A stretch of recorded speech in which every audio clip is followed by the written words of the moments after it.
Good afternoon, everyone. Thanks so much for joining us. And this is our first Escalate Scale Up webinar of 2021. Where did 2020 go to?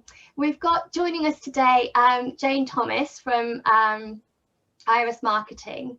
And she's going to be talking to us all about branding, the very all-important branding. Jane has a background in quite high-ranking senior positions within blue chip companies. So she's worked for the likes of John Lewis and Co-op and so on. And more latterly, she started her own company to help perhaps smaller clients to bring that corporate expertise to smaller SMEs and micros and universities and so on. So we're delighted that she can join us today. So on that note, I'm just going to hand over to you, Jane, and probably best if you just make a note of your questions, and then we'll have kind of like a question and answer session at the end to go through everything. But Jane likes it to be as interactive as possible towards the end. So that's super. Hopefully you've got lots of questions for her. Over to you, Jane. Great. Thanks very much, Andrea. Thanks. Good afternoon, everybody. What I've put together for today's session, I know we've got an hour together. I've just put together some kind of basic slides and a bit of homework at the end. And I'm hoping that we can talk through it, because I don't know anything about your businesses, and I also don't know anything about where you are in terms of marketing, whether you're marketing experts, marketing beginners, don't believe in it, believe in it immensely. So I'm not sure where anyone is on that scale. So please kind of interrupt whenever you want. Ask questions. I will stop for a bit of interaction as the slides go on. We'll be doing some work around, for example, USPs or unique selling points. So I think I'll use that as an opportunity to get to know a bit more about your particular businesses. So that comes up in a few slides. So you've got a head start to thinking about how you might answer that. Great. So before I start, has anyone got any specific questions or things that they're hoping to get from this session that they want to flag up before we begin? No? Okay. Quiet bunch until they get started, Jane. I'll have lots by the end of it. Okay, great. Good.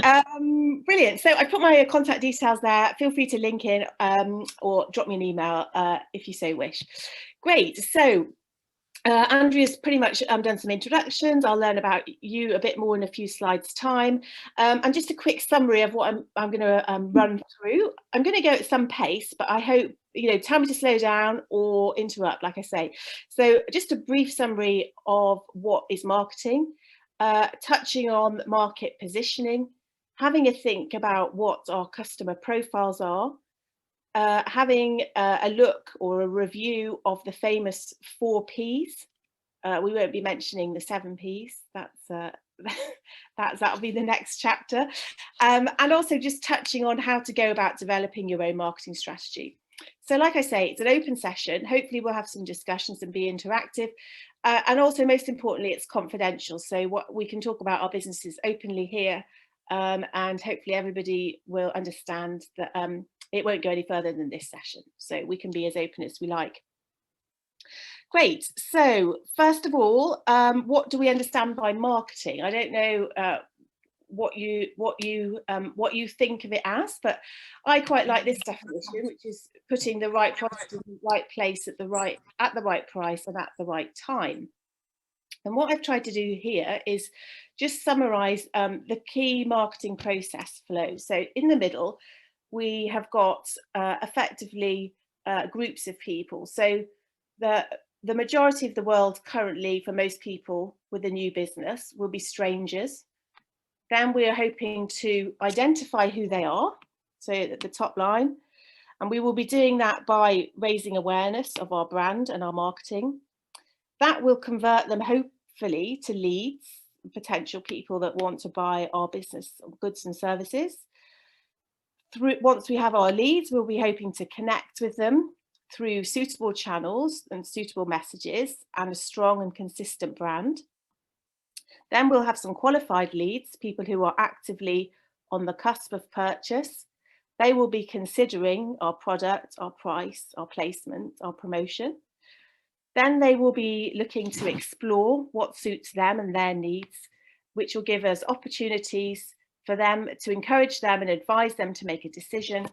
And then once they've purchased, obviously they will become our customers. So that sounds very simple, but it's a good way of just checking where you are on the marketing process journey. So I don't know if anyone wants to say where they think they are on that particular journey. Do we already have lots of customers? Are we still wondering who might be interested in our product? Or have we done lots of research and we know who our target audience is, but we have yet to connect? I don't know if anyone wants to suggest where they might be.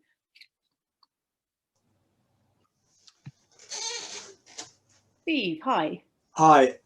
I think that I always fall foul of working on my gut instinct rather than qualified leads or knowing the market. Right. So that's certainly one area I always feel I'm a little bit amiss by. Great. Okay. Good. That's a great point. We'll come on and talk a bit more about finding our target audiences. So that's a nice, honest admission to start us off. Great. Anybody else want to say where they are on the journey? Bridget? Yeah. Hi. Hi. I think for me, although I think my marketing for my current product works well, I do tend to I guess I miss out that brand awareness, that bit at the beginning, and anything that I do promote kind of almost goes into the not hard sell, but almost the, you know, you want this, buy it now kind of thing, rather than I don't think I do enough work on just telling people who I am and what I'm about without actually trying to get them to do anything, if that makes sense. Yeah, absolutely. And I suppose there's a place for that, isn't there? This whole idea that you'd always want a call to action or a CTA in any kind of communications that you do. But I think there is also a place for just making people aware of what your product is and not putting people off by the hard sell. And maybe part of that is also linked to Steve's point around target audience. Unless we really know what our motivators and our customers or potential customers' needs and wants are, then we don't quite know how to communicate to them. So I think it's all kind of mixed up in that understanding and doing some of that market research that supports the intuition that Steve just mentioned. And Bridget is just kind of saying that she goes straight to the end of like trying to sell, but without going through this process of like understanding, meeting needs, crafting messages, crafting products, and then to the consumer it would just look like a natural solution and a helpful solution rather than something that they've been hard sold on. So yeah, brilliant, great point, thanks very much. I don't know if I came in just a little bit late. Can you hear me? Yes, I can hear you. I can't see. Oh gosh, fantastic. I'm so non-techie about this stuff. It drives me mad. Great. I drive myself mad. So I've had a business for 18 years and it was all going okay until COVID, March 15th, that's it, gone. I know exactly who my customers are. I know exactly who they also need to be to expand my horizon of customers. So I know exactly, I've done so much research over the years and continue to. So I presume I'm at the awareness stage, am I?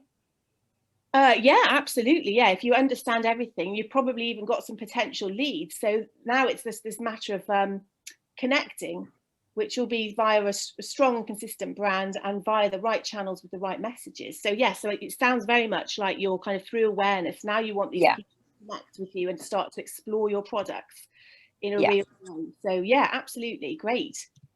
Oh, it's good to hear that. Yeah, you've done lots of research. That's good. It's often the bit that people that don't scrimp on, but just think they kind of know it, because they're so enthusiastic usually about their own product and service that they assume and hope that everybody else will be equally enthusiastic. But they're not usually, because it's not their product. So that's kind of where it fails sometimes. The only thing that's changed is that the clients still exist and other clients, similar clients exist, but just that their needs have changed. Absolutely. Okay. Their needs have changed via the pandemic and everything was happening in their industry leading up to that. Yes, absolutely. Yeah. Absolutely. So that's great. That's a great example of having the other point about research, I think, and marketing in general, is that it's not something you just do at the beginning of a business. You have to be, you have to be refreshing this stuff like every year, every 5 years, every 3 year, with your 3-year plan.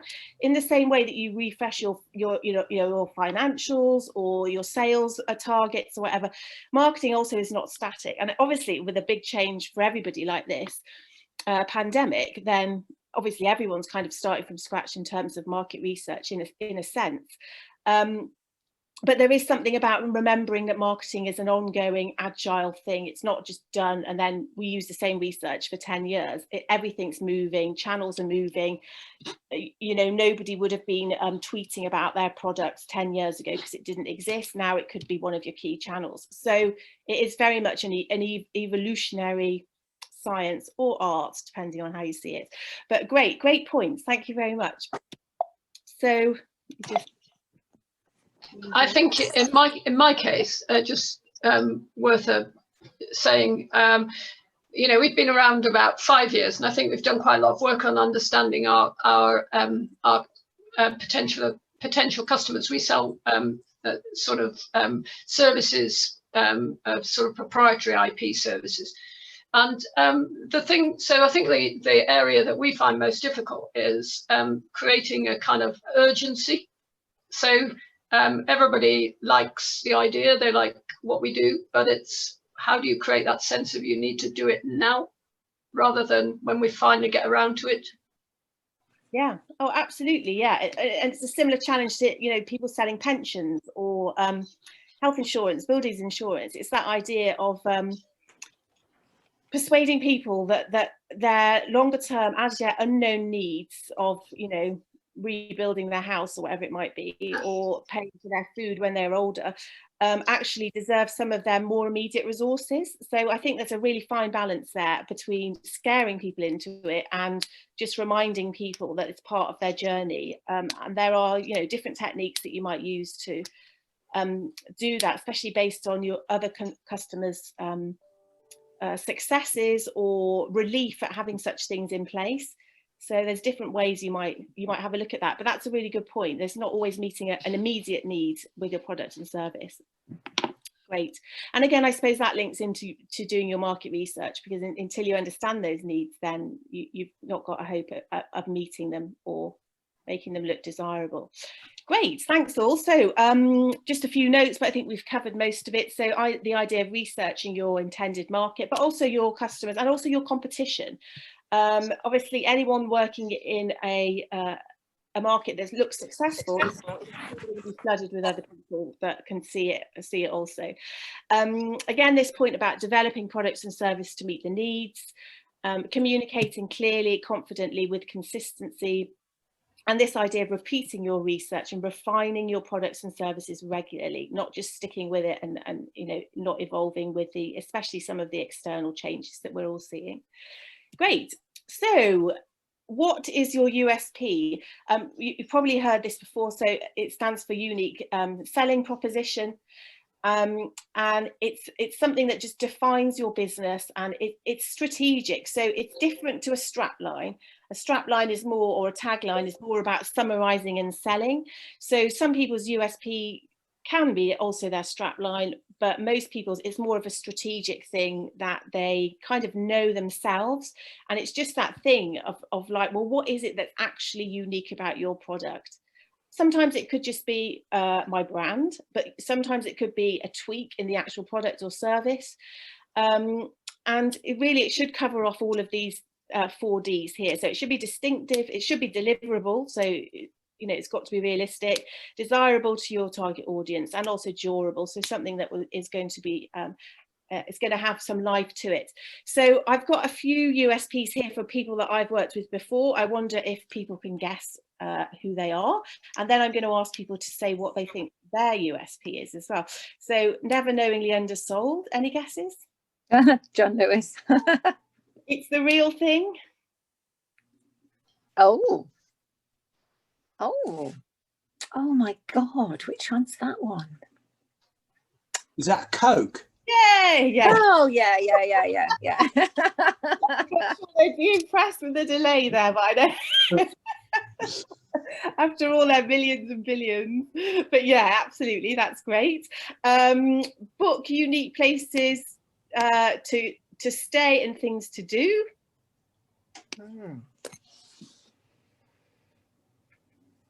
The relatively new brand. It's an aggregate, online, American, San Franciscan. For Airbnb. Yeah, great. Yeah, Airbnb.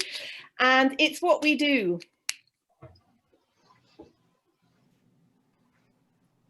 Values driven, lots of different businesses based in Manchester.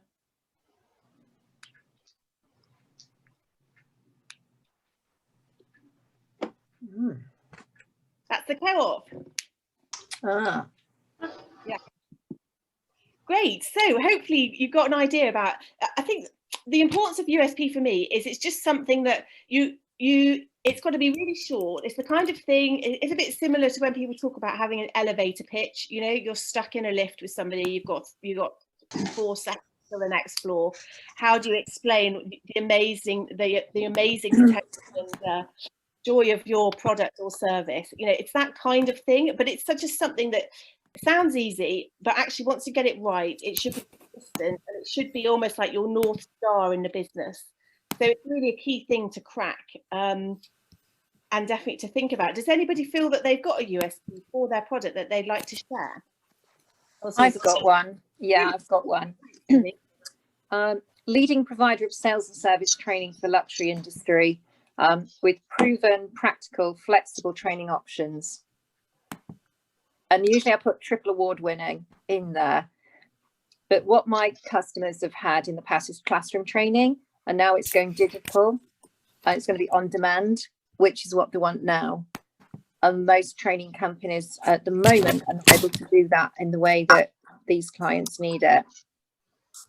Right, okay, great. So yours is almost like an online first model now. That's what I'm finding with my research on competitors. I can't see at the moment any competitors have got there yet with the model that I've developed. I can see a company in India that's doing it.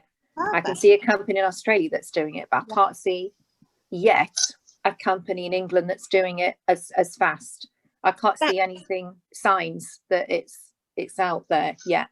Well, that's great. So you're first mover, and so really your USP, although that sounded good, what you said, I mean, you want to try and edit your USP down to, you know, like a sentence max. Yeah. So you could be online first training. Yeah, I mean, there's lots of e-learning companies, so they would class themselves as online. These are video programs. So I've got to adjust. See, the strapline works really well for the past, but you're right, I need to develop it for the now. Yeah, that's the difference, because what happened back in the day worked, and now it doesn't. They want something that's on demand, exactly when they need it, not wait for a classroom to happen. Yeah, so I've got to create that. You have. So it's something about just trying to define that little bit that you explained that no one else is doing in the UK, just trying to explain that in 3 or 4 words or 5 words. And then you're going to land your USP. Yeah. And that's just going to keep you on track down this new route that you're going to. But that's great. Great example. Thank you, Debbie. Does anyone else want to share theirs or have a go at making one up on the spot? Well, I work at a company, Carbon Colour, and we've created a brand. We do display printing and what have you, and we've created a brand called Care Display, and we call it display for custom display for the care environment, and we target specifically, actually not so much care homes but hospitals, that kind of thing. Oh right, okay, yes. And you call it Care Display? Yeah, that's the name of the brand. Yeah. Right, okay, brilliant. And so what is, so the reason that the reason that your product is great for those environments is it like Is it hygienic? Is it wipe clean? Is it because you understand the mentality of the people in those environments? You understand that certain colours are less provocative than others. The language is correct. It's movable. It's transportable. Which bits of those? You got a lot of it right. We fixed it straight to the wall, so it's infection control. There's all kinds of environments. We do a lot of work in mental health.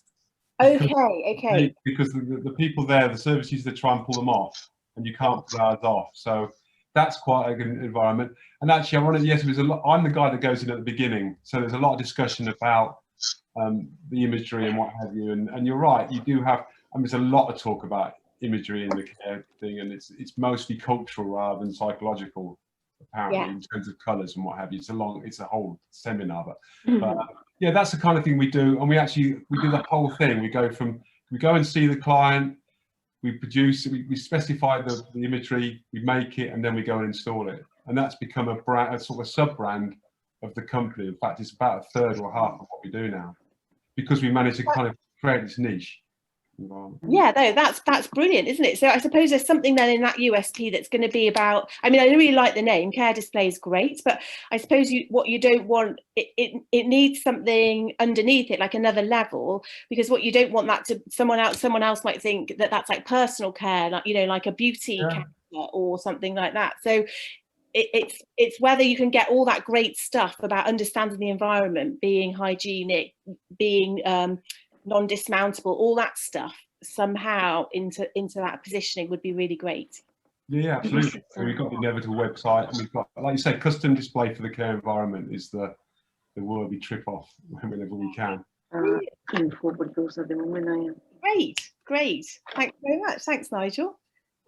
We have one. So we work with schools globally, and we have a kind of different style of teaching and learning. So that the USP, as we currently describe it, is creating world-class schools.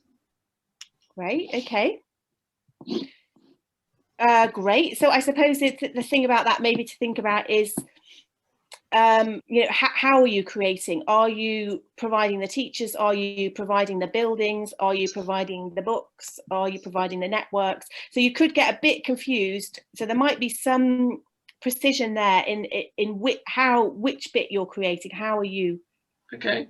Yeah, just you know, just to make it slightly more precise and show how you're unique to people doing similar stuff to you, rather than people who are, I don't know, merging and acquiring private school networks or something like that, because they could say that same thing. Yeah, I suppose so. This is, I mean, it's really interesting about the kind of desire to keep it short, but taking on board what you're saying, because we basically, it's about teaching and learning, so we're building better brains. But you know, we've struggled with, you know, kind of the institution needs to be better, but you do it by improving what goes on within it. So how do you put all of that together? It's the bit we've struggled with. Yeah, no, that's absolutely so. It's not just about the materials that are being taught, but it's also about the culture. Yeah, it's true. So your culture would be in there somewhere, or organizational development, or something a bit more than just the books and the teachers and the curricula. Yeah. Yeah, so it's having a think about that. I mean, and I'm saying, like, it's not an easy task. It's a bit like that famous guy whose name I always forget, about, you know, I would have made this letter shorter if I'd had more time. It's kind of like that. It's really hard to boil it down, but once you have it, you know, that is it. You know, you shouldn't really be messing around with that, or your brand, but especially not that. So I think that's something to all be thinking about. Just like, what's that thing that only you can say, and the person next door to you has similar business, obviously inferior products, but what can you say that they can never say, and try and get to that. Perfect. Great. So moving on. Okay, so who are your target customers? So it's great. So it sounds like there's a good spread of people who've done have done some research, haven't done some research, but again, it's like, if we can, I've got something at the end which you can take away and try and fill in, you know, for your own business. But it's just a reminder really of the kind of information that we should be looking for about our customers. So just the basic like demographic stuff, like their age range, their location, what kind of budgets they've got, where they are economically, what their present buying habits are. In present buying, not I think I wrote this just before Christmas, sorry. And occupations and hobbies. So what do they get up to? What do they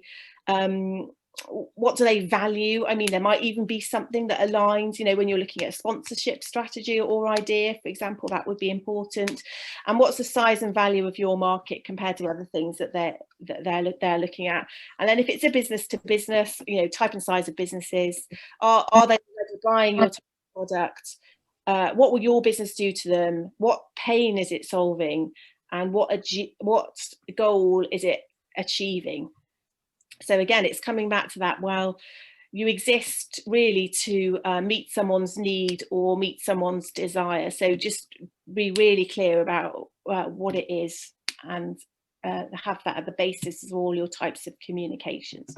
So it's a bit basic, but it's just a good reminder as to, you know, you should at least know that about your target or target customers. And there's different ways of finding that out, you know. In the old days, it used to be quite an expensive thing to do, but you know, now we've got so much on the internet. We've got Mintel reports, Google Insight. We can do Survey Monkeys really easily with our existing clients. You know, there's loads of tools out there. It doesn't have to cost a lot of money. If you have got a lot of money, obviously you can do focus groups and much bigger surveys and do some bespoke research, and there's lots of people that could help with that. But I still think you can do it, you know, you can do it yourself quite easily, I think, these days, which is great. What is Google Insights? It's just one of their research tools. If you go onto Google Garage, you should be able to find it through there. There's quite a few different market research portals online that you can access for free, or sometimes just do a small initial trial. Mm-hmm. Great. Okay. What have I got next? Oh yeah, I just put this one slide in about brand, just because I'm always asked like what is it, and I would always say that it's just your promise to your customer. So yes, it does include things like what color your logo is and how you write copy, and that's all very important, and what your name is. But it's at the end of the day, it's just your promise to your customer. So it's a good reason. You know, this is something that we shouldn't be changing every year. This is something that's consistent. This is something that people can depend on, trust, you know, think about again in 10 years' time and still get that same feeling of loyalty. So it's just a quick summary, because I thought some people might be thinking around their brands. But it sounds like a lot of people already have their brands. Oh, sorry, yeah, I forgot to say, I'm going to share all these slides afterwards. So I saw Deborah taking a picture, but so just to let you know, I forgot to say that, sorry. Great. So unless there's any specific questions about brands, I just thought I'd put that in there to remind us all like how big a brand is and how important it is in terms of consistency and all the elements that are in it.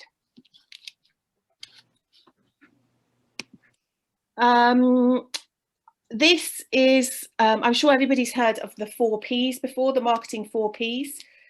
The marketing 4 Ps have been around since about 1980, I think. And I think in about 1990, they added an extra 3, so it's now 7 Ps. But it's kind of marketing theory, so I won't go on about it a lot. But the point I was just going to make here was in the marketing mix, which is what the 4 Ps are about, which is the foundation and basis of all marketing. Quite often what happens is that we're always talking about promotion. So we're always talking about what does the advert look like, what does the leaflet look like, what does my person's sales script look like, website, social platforms. Just really a reminder that that's only one part of what we would cover off in a marketing strategy or a marketing mix. So it's very important, obviously, how we get the messages out in terms of consideration, awareness building, all that kind of stuff. But equally, it's very important for us to have thought thoroughly through this idea of place and logistics, how people are going to access the products, how we want them to connect with us. A lot of work obviously goes into price points and price positioning with competitors, and looking into our marketplace and our different price points for different products.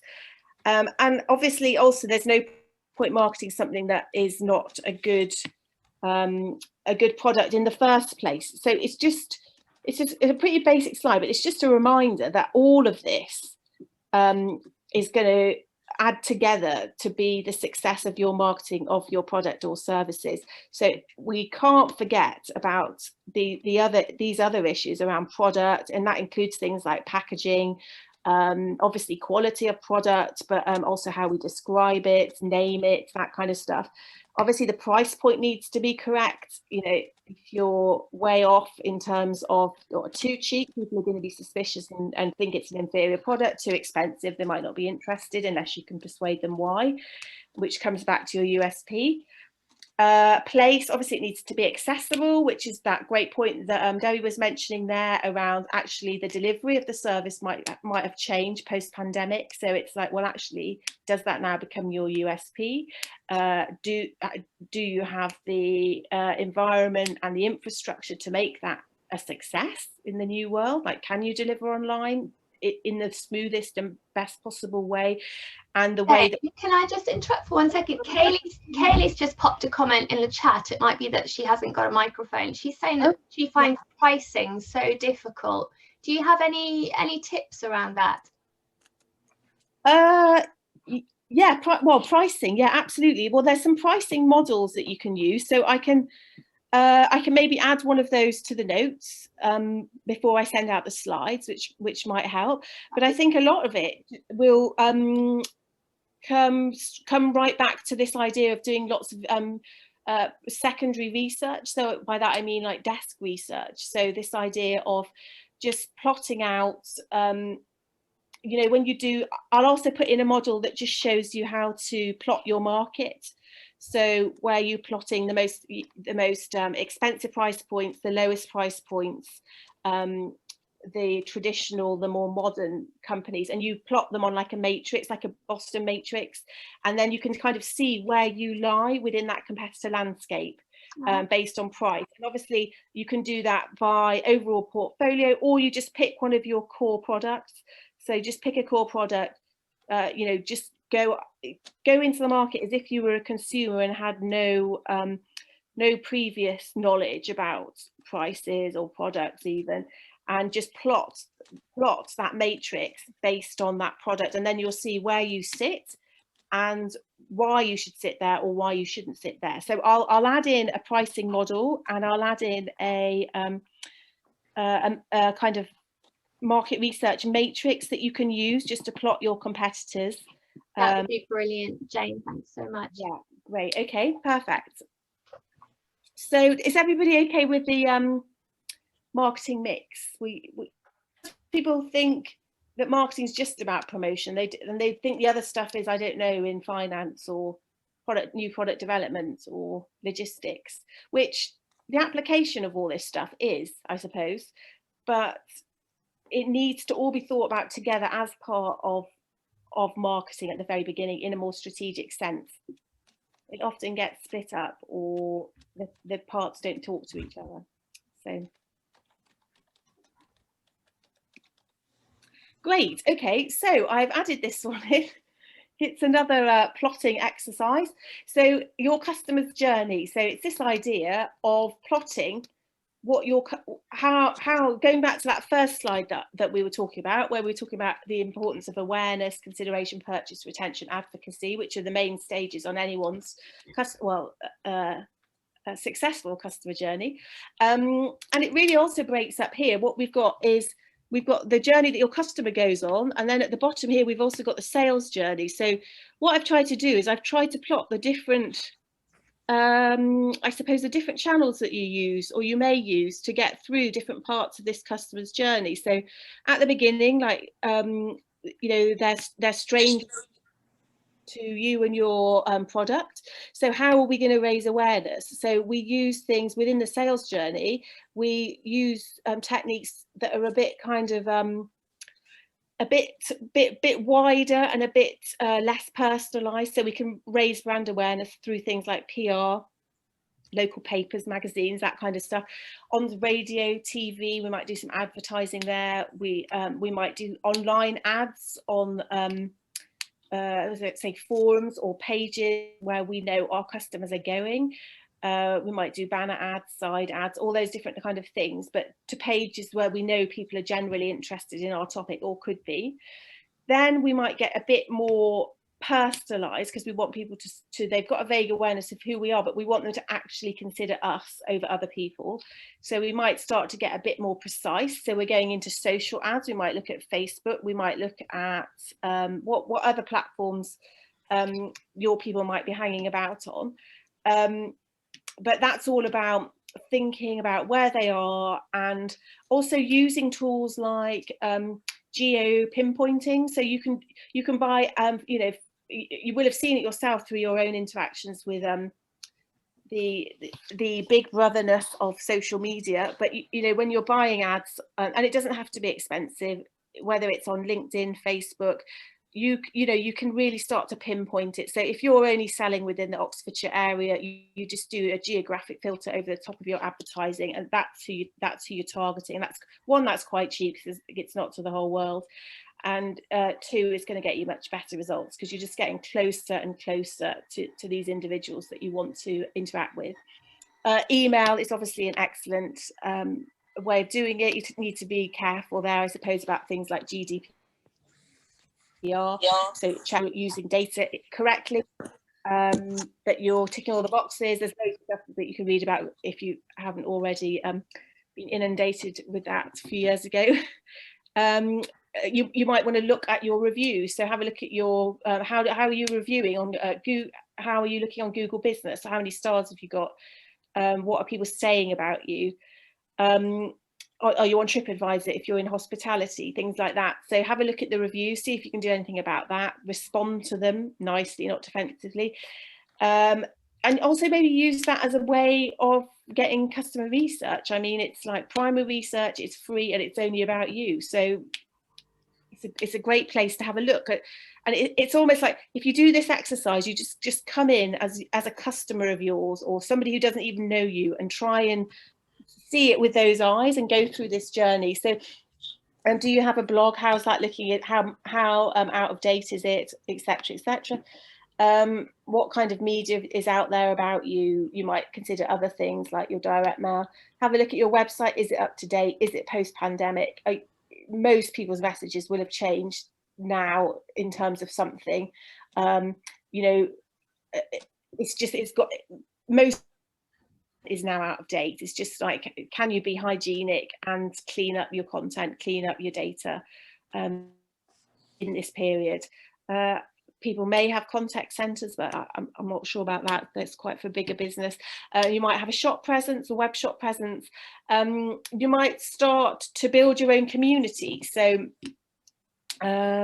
or get into communities that already exist. If you know, there must be I don't know, international schools communities, or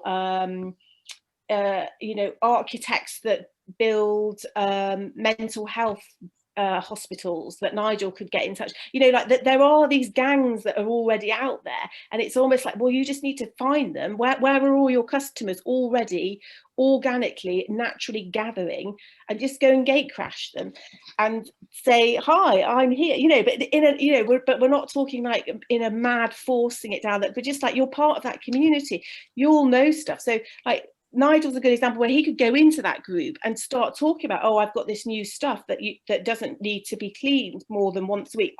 Obviously that's not correct, but you know, there's something. And so he is going into that group, and he's not going in there, they're not all going to roll their eyes, oh, here's some guy trying to sell us some stuff. It's like, oh my God, look, this guy's just told us about this new material we've never heard about that actually sounds excellent and we had no idea. that's the kind of thing. So you need to try and get into these communities, offer some value to them for free, like from your expertise that you take for granted, that they'll be delighted to hear about. And then you've started a relationship with them. So when it comes to, oh, we need someone to do that, they're like, oh, that person was like, 1, knew what they were talking about, 2, was super helpful, and 3, I know them, like they seemed all right. So you're already making an interaction. You haven't even sold them anything of it yet, or they might tell their friend, it might not even be them. So you're just in there, you're in the right communities, and you're being helpful, and you've got a voice, which is ideally where you want to be. So that's sort of the whole idea of communities. FAQs, equally, there'll be stuff online where there might be general pages, and it's like people will be posting general questions, and you can go on there as an expert with a knowledge base that you're willing to share, and that's just showing, you know, that you are a player in that market and you know what you're talking about. And it's a nice way of introducing yourself. So there's stuff like that you can do once you've finished your sales journey. So now all these people are convinced, buying your product, delighted. So now all you've got to do is retain them and encourage them to be your advocate. So really it's a whole cyclical journey here, isn't there? So the retention, you might think about loyalty programs, keeping in touch with them via newsletters, again, sharing your expertise with these people, giving them special offers, that kind of thing. Advocacy, you might want to be engaging with them through channels that they've told you they like. So understand where your people hang out. And engage with them there, so like different channels of social media, and then encourage them to advocate, you know, word of mouth. So you've got a new product, tell your already loyal customers about it, maybe give them a friend on friend reward to recommend to other people that they might know in similar situations, that kind of thing. And then by doing advocacy, obviously there's a much higher success rate there, and it's going to save you a lot of money, because obviously when you're doing the awareness type work at the beginning of the customer journey, this is quite like investment heavy, like doing PR radios, you know, quite an investment. Asking one of your already loyal customers to tell their mate, not such an investment, and actually improves relationships all the way along the line. So that's really where you want to be aiming to be at. Yeah, so sorry, that was a whistle-stop tour of the customer journey. Has anyone got any thoughts on that, or anything, or any comments or things they want to share around their own knowledge of their own customer journey? Oh, hi everyone, I'm Catherine. Apologies for joining late, I wasn't able to log on. Thank you so much for that. It makes perfect sense when you say it, but as a small organisation with limited capacity and time, what are the sort of key considerations do you think that an individual perhaps can focus on to sort of be pushing forward, whilst then looking for more sort of marketing support at the same time?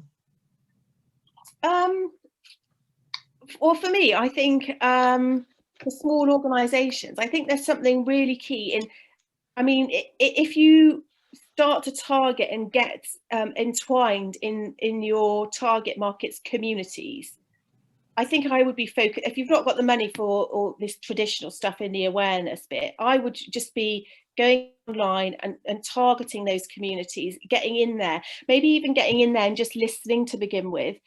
And then you're doing all of the key things that you need to be doing in terms of market research, live market research, how your industry is coping and changing for a post-pandemic world. You're learning all that stuff within the community, and then once you're ready, you can start contributing to that community, and then you're kind of halfway down your customer's journey. So if I had to choose one bit that was time efficient, didn't entail any particular resource apart from time, then I would be looking at online communities. Great, that makes a lot of sense. Thank you so much. Thanks for the question. Anybody else got any anything to add on customer journey? Just ask there, Jane. My business does sit there. Again, apologies for joining a bit late on this one. I sit actually in the loyalty program. So for me, I'm selling to businesses, but I'm also selling to customers of those businesses. So it's where and how do I get out that whole point of, if I haven't got businesses who have loyalty programs, how do I encourage them to get their loyalty programs, and how do I get the customers to join the loyalty program of those customers? Good question. I can see your logo in the background. Very good. Well, I suppose there's something around, you know, if you're all about the loyalty program. So I suppose well, first of all, I suppose you've hopefully got quite a bit of information already about your.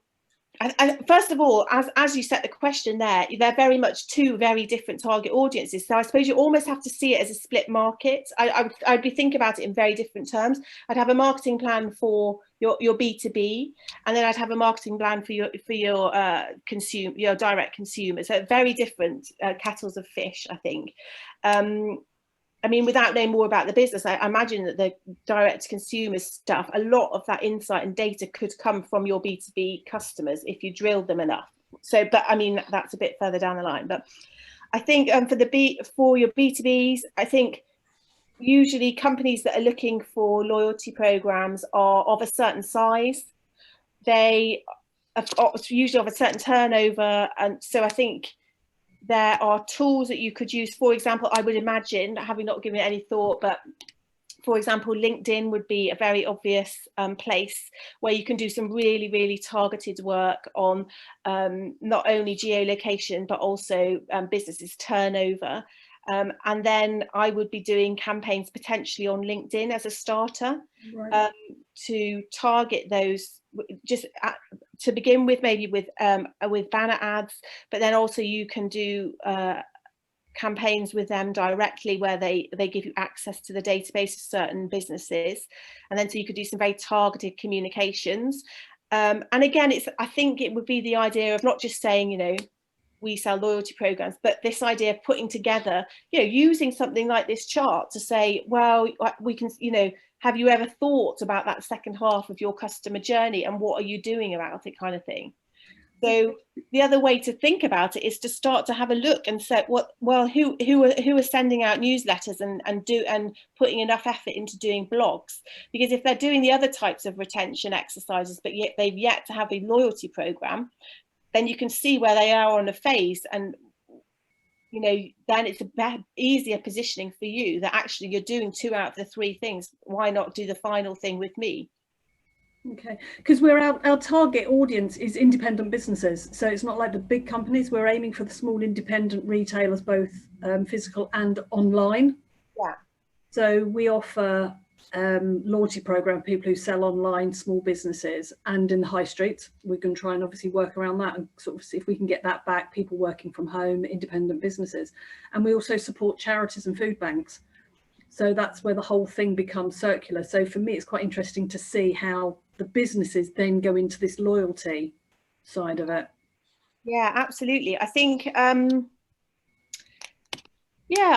think I would be looking for, I mean, the easier conversions would be businesses that have already been convinced or can see the logic of doing some retention work. Okay. So try and look for people that are already doing some of the other stuff, and then kind of position this as a natural or more automated or more successful way of doing some of that quite time intensive stuff around newsletters and blogs, etc., etc.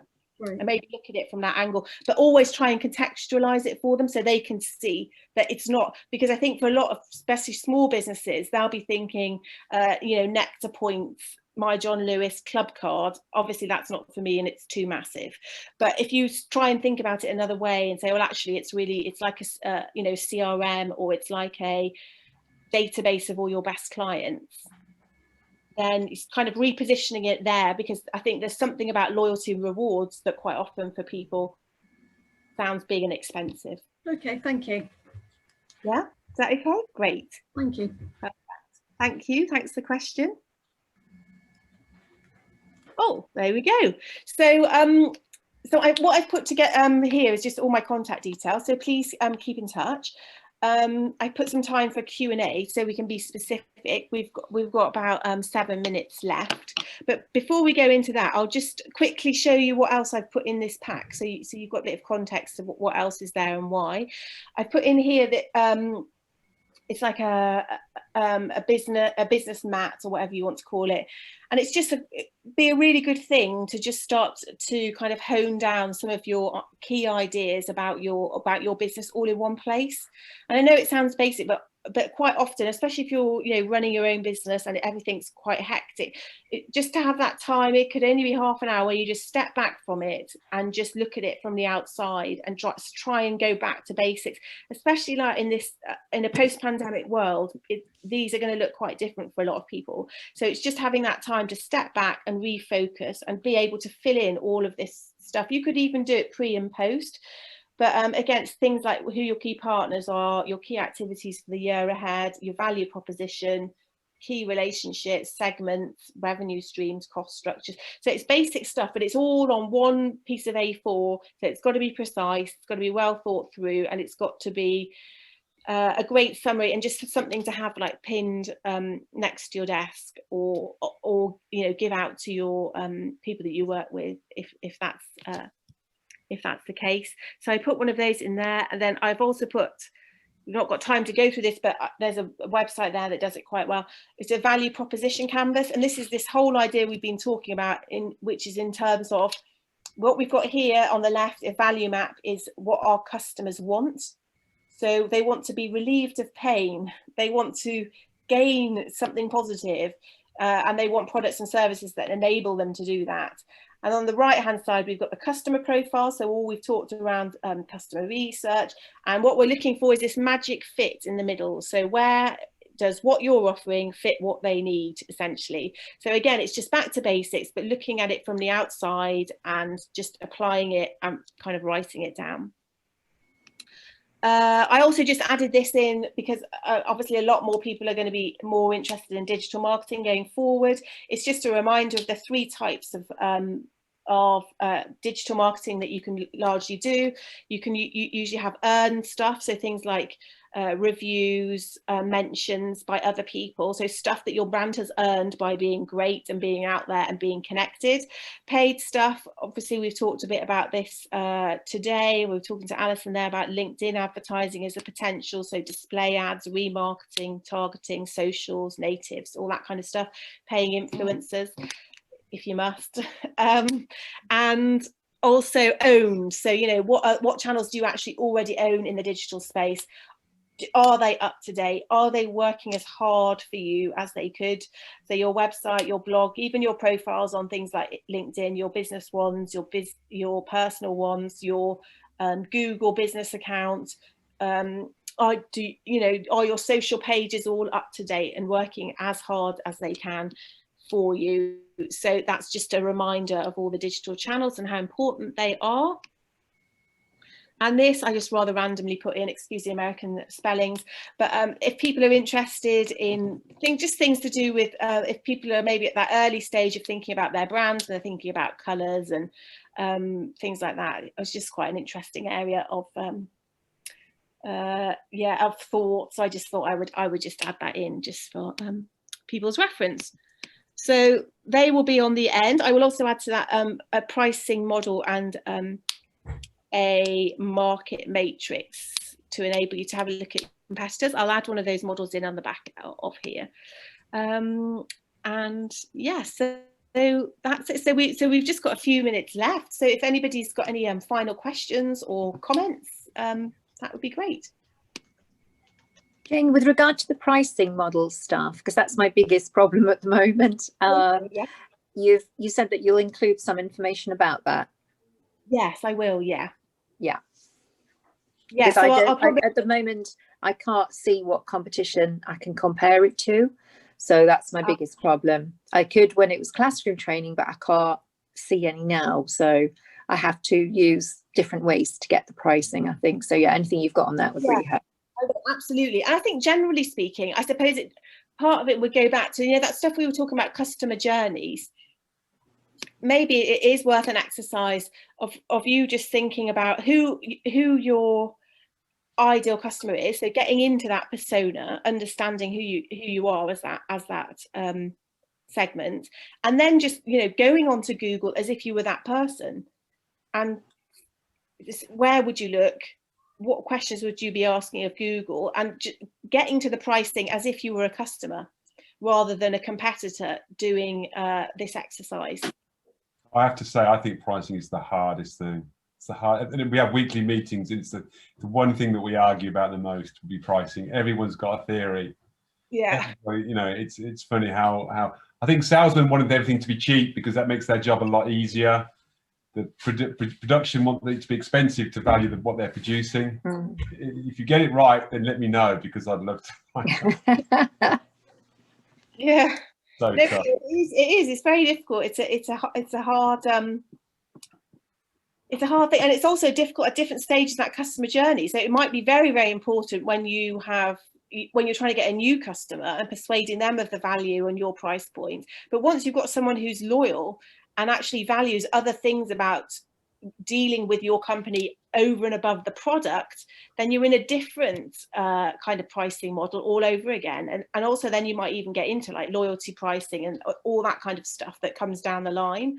So that there is a very fine balance there. But yeah, but I think, you know, the marketing, if it's good and it's consistent and the brand should be justifying any pricing decisions you make. So the price doesn't stand alone, and which is, I think, the importance of that marketing mix slide, is that, you know, it can't be forgotten, but it is one of 4 bits of a successful marketing strategy. So it can't all depend on that either. Jane, so I've just, sorry. I've just got one question. I really appreciate the value proposition and the sort of business model canvas and being able to bring your thoughts and ideas concisely onto one page. For me, because I'm sort of a novice at marketing and comms, etc., I find it very vast. Is there a similar tool that brings everything together on a one-pager that you could suggest that we work through? Because I think I'd find that really helpful. For marketing? Yes. Oh, I see. Yeah. I think. Well, I think you could. Well, I think doing the customer journey, so mapping your own customer journey, like that one I just took you through, would be a really good thing to do on a page. Identifying your 4 Ps on a page would be pretty key. And then the other thing that I suppose I didn't touch on in great detail, but did infer in the one on market research, is this idea of doing what they're called marketing personas. But it's this idea of almost personalizing or making a character of your ideal customer, or you want more than one. Usually you've got like 4 key segments that you're going after. So if it's a consumer product, for example, it's almost like, how old are they, how much money do they make, what kind of brands do they like, what car do they drive, what magazine do they read, that kind of stuff. So in your head, you've just got a really solid view of who these people are that you're going after, which means you know where they hang about, you know what platforms they go on, you know how much they'll spend or whatever it is. You just got it's just all about this being consumer shoes that quite often is not forgotten, but a marketeer's real job, I always think, is to be the champion of the consumer, like in the board, in the sales meeting or whatever. And so you really need to understand them to be able to stand up for them. So yeah, so I would attempt to do the 4 Ps of the customer journey as a start. Great, thank you. That's so much packed into 1 hour, Jane. I don't know how you do it. Yeah, coffee, but we've had some lovely. We've had some lovely comments. Basically, everybody's thanking you for the tips and for going through everything so thoroughly.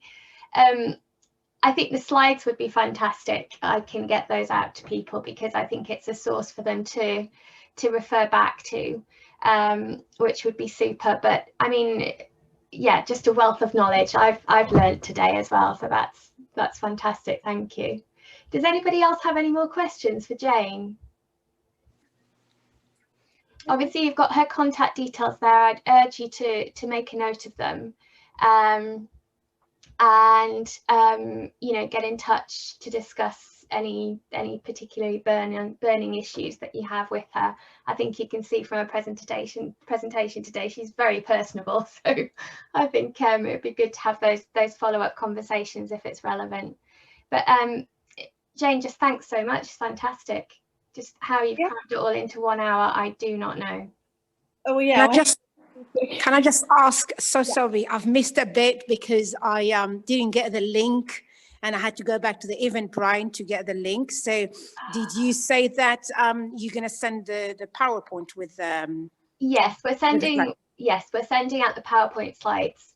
Super, so I can catch up with whatever I've missed. Yeah, thank you so much. Absolutely. I'm going to make some tweaks and put some pricing model in there, some pricing models. Thank you. And then we'll get them out this afternoon. Yeah.